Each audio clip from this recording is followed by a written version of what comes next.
October Red is sponsored by SA Security. Maximum security, minimum fuss. I'll make sure it's on, innit? Troy, what colour do you want? Black and blue. Troy Williamson, ladies and gentlemen. The man who goes up against Callum Simpson, not long from now, our little Christmas treat. You know what I like about you? Yeah. And I've got to tell the audience this.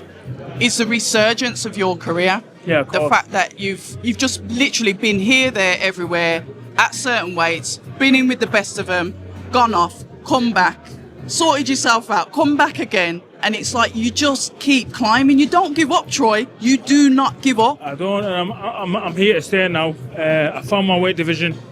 I feel found great. it? Yeah, I found it. Took a while, obviously, but yeah, I'm here and I'm staying.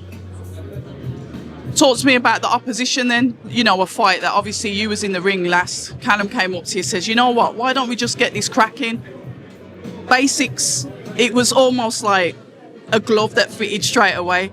Yeah. Talk to us about getting this fight, how it started, and obviously how we're going to end up December. It was basically just as soon as I knocked Mark Dickinson out, it was the talk of social media. Of course it was. And basically just from there, like, I heard that they wanted it. His manager approached me and said that let's make that happen. So I pushed through it and we're here now. 3 weeks to go. So going into that fight then, you was potentially the underdog going into the previous fight, yeah? Where you stopped him. Talk to us about that and how, like I said, you've got resilience. One of the things about you've got resilience. You just keep on coming. You were the underdog. Everyone was touting this guy could win, could stop you, beat you.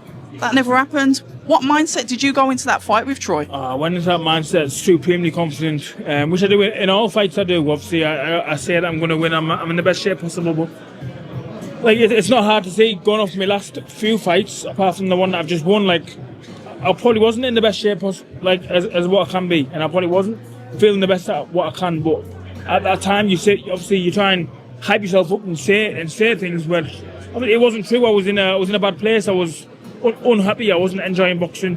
You wasn't? I wasn't enjoying boxing. Just basically down to just killing myself at the weight. Couldn't feel myself properly for sessions, and I just hung around at the wrong weight for too long because of the opportunities I was getting. But yeah, obviously I'm back enjoying boxing now. The best I've ever felt. Scott's going to come around. Yeah, we're just good. Like, this is just a next step in my career. Take care of Callum, and then I'm really ready to push on. How do you stay in love with the sport when you fall out of it? Like you said, it was potentially the weight issue with you. But what makes you keep going? This is what I'm saying, Troy, because it's like sometimes you might have looked at it and thought, you know what, why am I doing this? Fair enough, there's money in it, etc., etc. But there's not much money. People see on the glitz and the glamour, see on TV, but unless you're fighting like for major titles and like you're at the top of the sport, there's not much money. But what kept me in boxing is I just knew deep down that I wasn't finished. I wasn't, like, everyone was writing me off saying I'm finished, I'm a finished fighter, I'm too old, coming off 3 losses, this, that, whatever you wanted to say. But I knew deep down that I wasn't finished. I was at the wrong weight class. All I needed to do was move up and give myself another shot, and that's exactly what I did. So talk to me about Callum Simpson, his style. I've watched him spar a few times. I know what his style is like. But to be fair to Callum, I had him as an inside trade-off fighter, but he can also box at distance. He showed, what I've seen with his fights is that he shows a different side to him depending on the opponent. He is quite adaptable. Yes. But what do you see and what do you intend to face on December the 20th? Obviously, I'm expecting to face the best Callum Simpson, probably the toughest fight of my career, as you would like to say. But I think he's a great fighter, great champion. He wouldn't have the accolades that he's got if he wasn't as good as what he is. So he's unbeaten in 18, I believe, 13 knockouts. So a dangerous opponent, but one that I'm really up for. Training really, really hard. I'm in great shape. And yeah, like, once I beat Mark, I had 3 or 4 days out the gym and I was straight back in because I knew this fight was going to happen. So there's not been no rest. I've had back-to-back camps, and I'm really in a great place. I'm really, really confident in getting the job done. I always like to think positive, and I'll say the same thing to Callum when I speak to him. What will it mean to you? Because you've kind of already been here.